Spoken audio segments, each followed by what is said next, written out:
Righty-ho, we had a little bit of technical difficulty there. So I am going to be showing you how to do all the steps I've done on this one, and then we'll go back to my original one. So the next step after you've put the grommet on is to sew Velcro to both ends of your cover. So when you're going to sew your Velcro, you want to use a zigzag. So when you put your machine onto your zigzag, it will go very wide, and this machine goes to 3.6 by 1.5. So I've taken my zigzag down to 2.2, and I'm just putting it about 1.5 centimeters away from the end, and I'm stitching around my Velcro. So just nice small tight Velcro and just zigzag. So much easier. Straight stitching Velcro can cause you to have missed stitches, so you definitely want to have use zigzag. So just stitch around your Velcro. Oh, I cut this one a bit short, that's okay. I'm just showing you the method. And the needle down is brilliant because, oops, the needle down, don't move it. The needle down in the fabric is brilliant because then you can see exactly where you're going to turn it. So needle down and then turn, and then just whip down the side. Now this particular Velcro is the hook side, so it's going to be staying where I've sewn it. The soft side is going to be top stitched down after I've zigzagged it on. So stop at the end, needle to the right when you turn, thank you, and then turn, okay? And then use your scissors. There we are. Now, so that's one end. The other end, I am just going to zigzag this on, but then I'm going to turn it over and top stitch it. So I do not need to worry about clean finishing the edge of my cotton fabric. Obviously with the laminated fabric it doesn't fray at all because this is going to be stitched again. So I'm just zigzagging it on.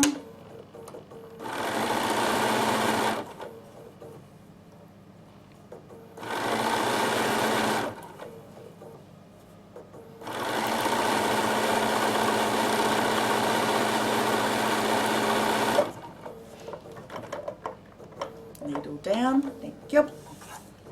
Makes all these wonderful sounds because the machine's doing lots of work in the background there. And then just straight zigzag down here. This side is going to be turned over and top stitched.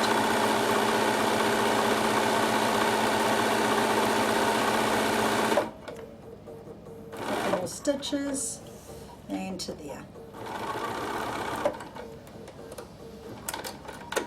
So now I'm going to turn this over and I'm going to top stitch it down.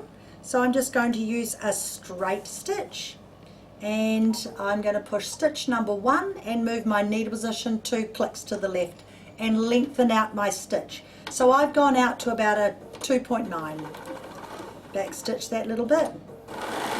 And really you don't need to pin it because it will just fold over where you have got your Velcro. It's very good.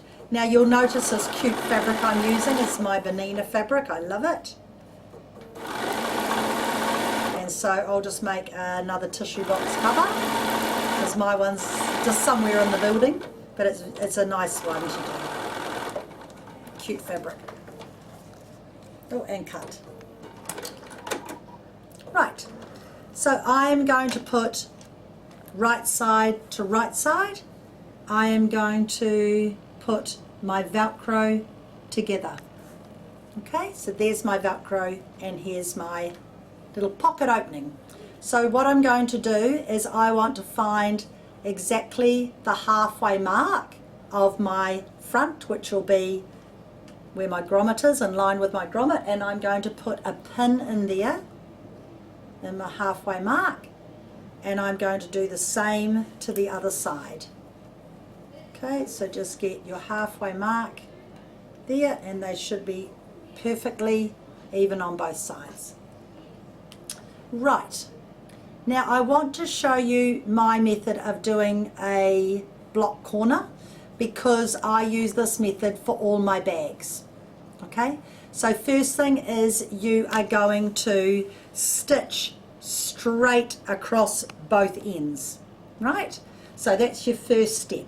So I'm just going to straight stitch across both ends, and whatever seam allowance you have allowed to do this, I'm just going to run mine on 1 centimetre there.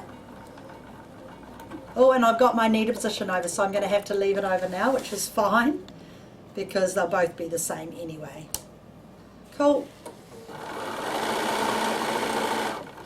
And then we can go back to my original one I was making, but I can show you how to do the corners on this one.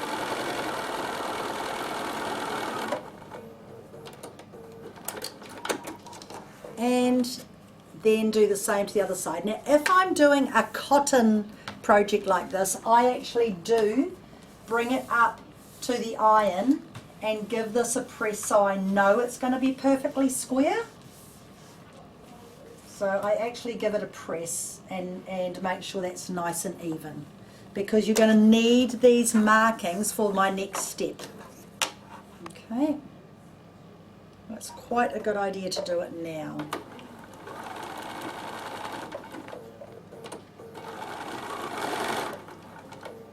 Tuck that one under there. Now if you're really worried, oops, don't sew over a pin. If you're really worried about a fabric you're using fraying, you could clean finish the edge of this off now. Now what that means is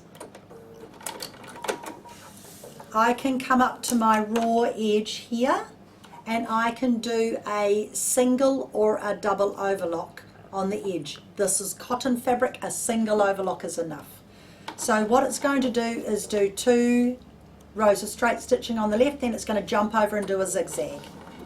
1, 2, 3. 1, 2, 3 actually. 3 rows of straight stitching and then do a zigzag, and that will clean finish the edge of my fabric.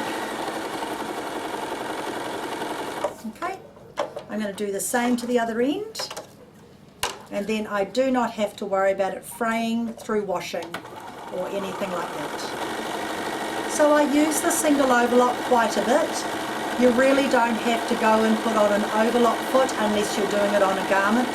I just leave the same foot on, okay? So I do use that stitch quite a lot. So that's your overlock stitch, and it's normally stitch number 3 on your machine. Now I'm going to show you now how you make your box corners, and you only have to measure 1 corner. Now let me just explain this.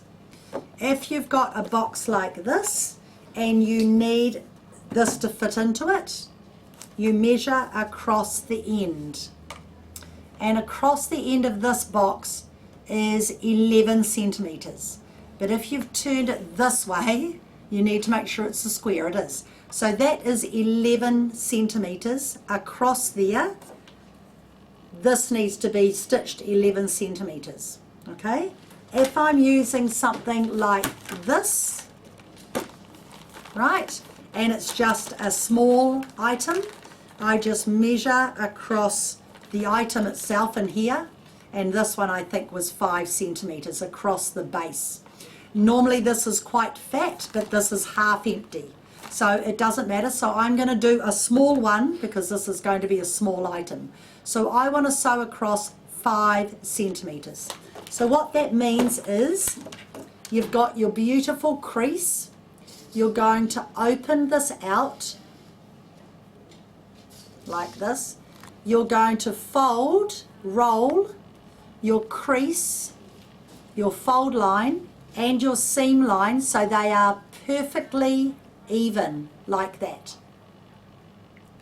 Then you're going to measure across this point from point A to point B 5 centimeters, and that is where you want to stitch. But it is not going to work if this isn't perfectly square and this point from here to here and here to here isn't exactly the same. So I'm going to mark it with a pen and we're going to measure and see.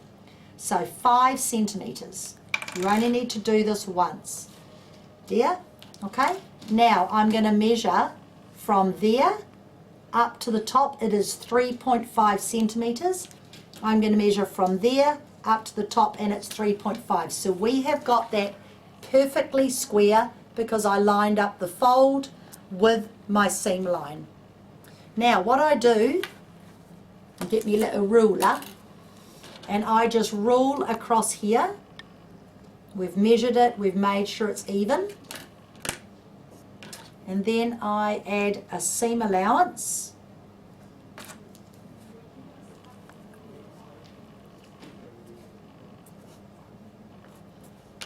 And I cut it out.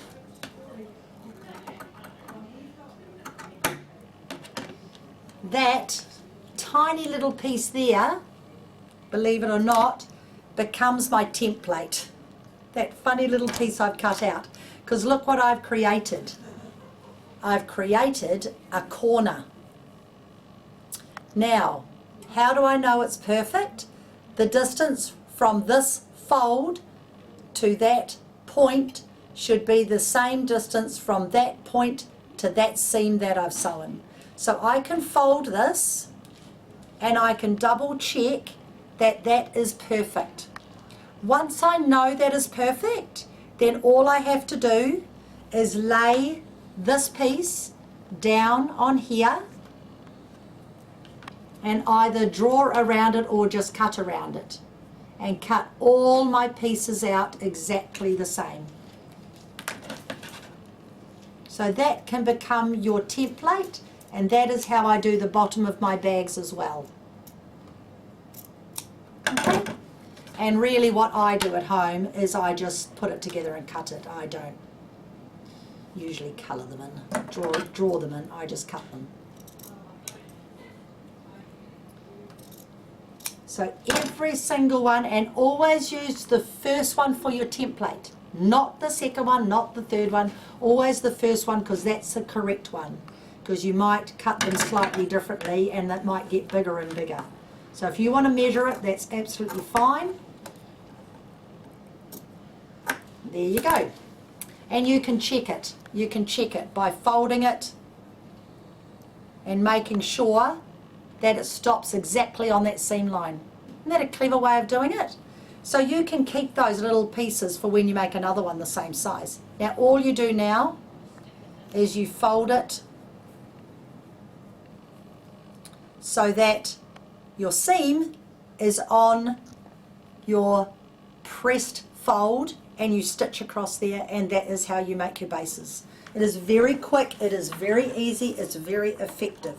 You don't really need a pattern. And I'm just going to do my same seam allowance.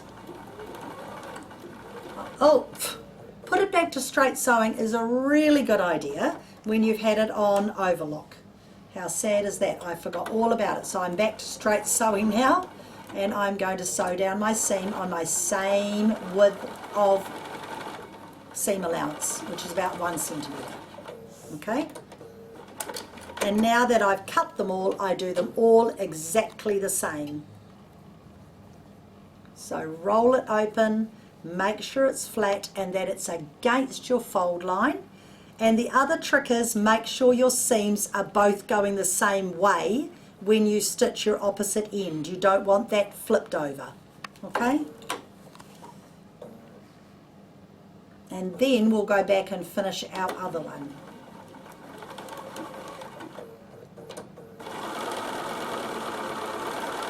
Now remembering on this fabric, it is our cotton fabric, so I'm going to go back and I'm going to do the overlock stitch on the edge.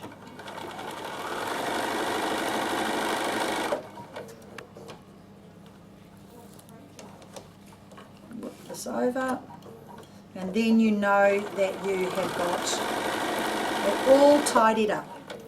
Put it back to straight stitch because you forget, and let's show that again. So here's our corner. Just open it out, put your seam to your fold exactly on that fold, and stitch across that end. Great method. And straight sewing. Just had to make sure. So you see, by using my left foot, I have got my right leg free to lift my foot up. And I may as well, and I'll do this end first. Straight stitch and then overlock. And then it's all done, and I just trim my threads, make sure my seams are going the same way, and we have made a cover.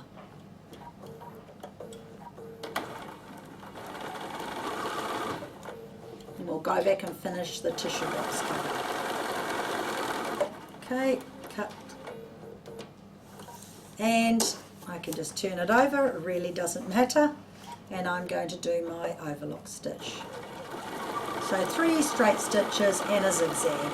Great stitch. And one more end.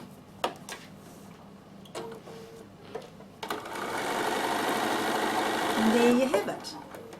So all we need to do now is to just cut any loose threads.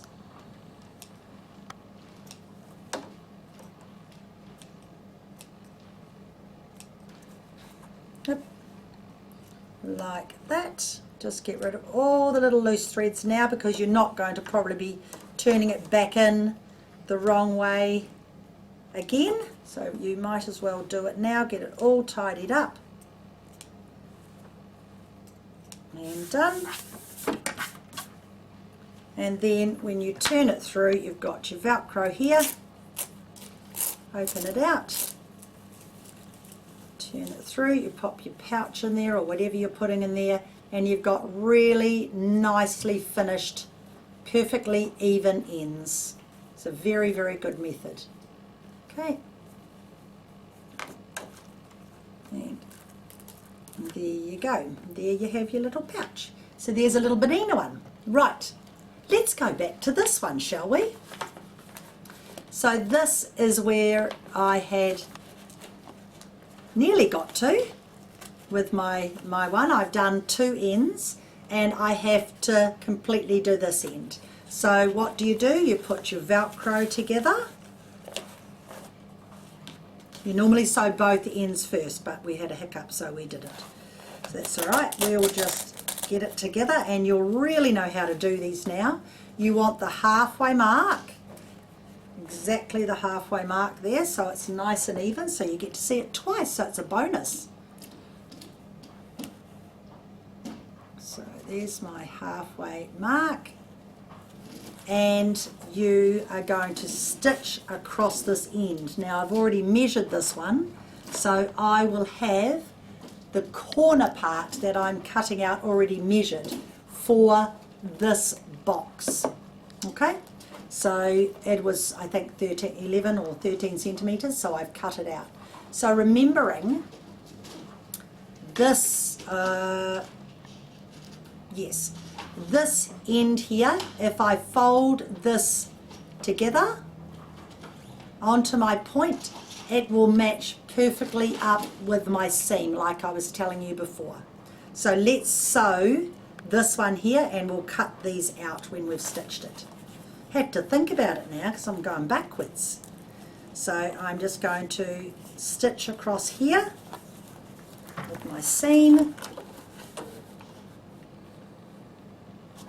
and straight sewing. Make sure you go back to straight sewing.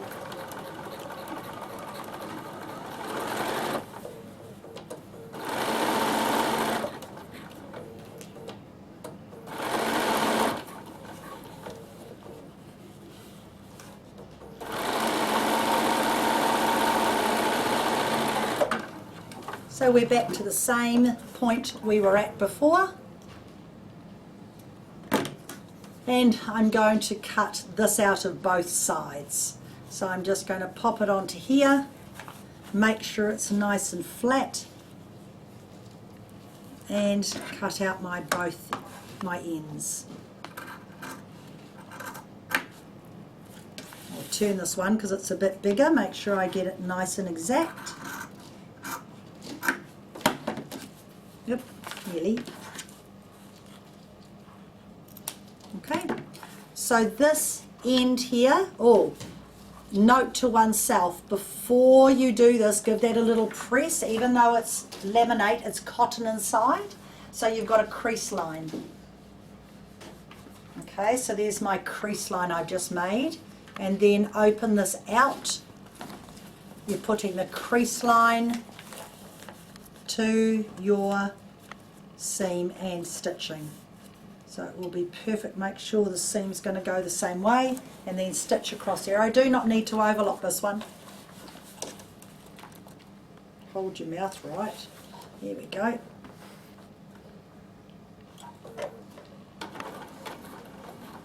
Back stitch, and a bit trickier when you've already stitched one side, that's alright.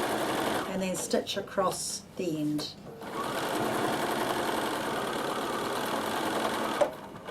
And cut that, and then do the same to the other side.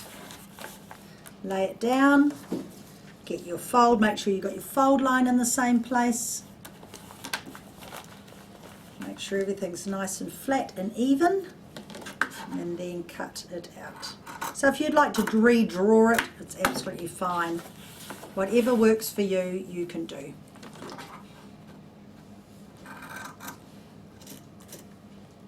As long as you remember the rule to it, this width here should be the same as this width up to your seam. So if you fold it, it should match perfectly to your seam line.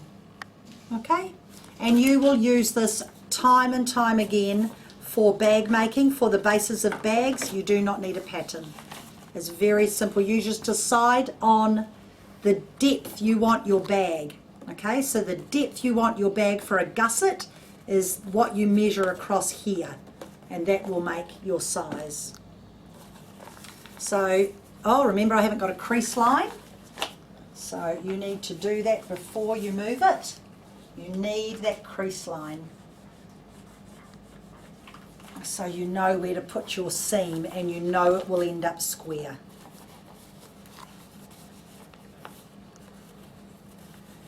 And make sure everything's going the same way. There we are.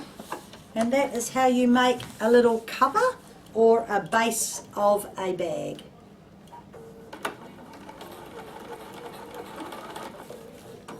Everyone says, oh, you know, make up a new pattern for this and that, but really for bags you can do all of this yourselves. It's very, very easy.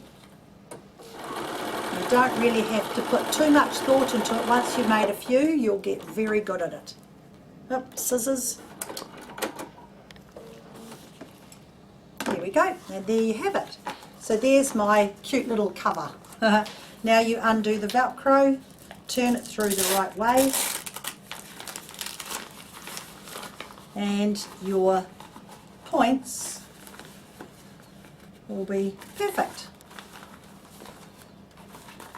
Oh, don't stick it to your clothing, not a good plan. There you go. And the back ones. It's a great method. Cool. And then you can just simply pop this in. This one's a bit empty actually. That's alright, so it's going to be a bit softer. So we just find the centre, bring it up, mooch it around,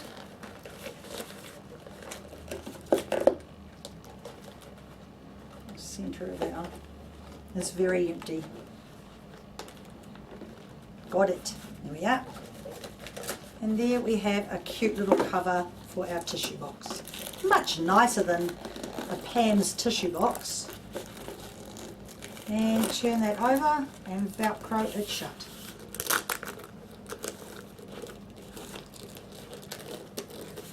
So how much cuter is that?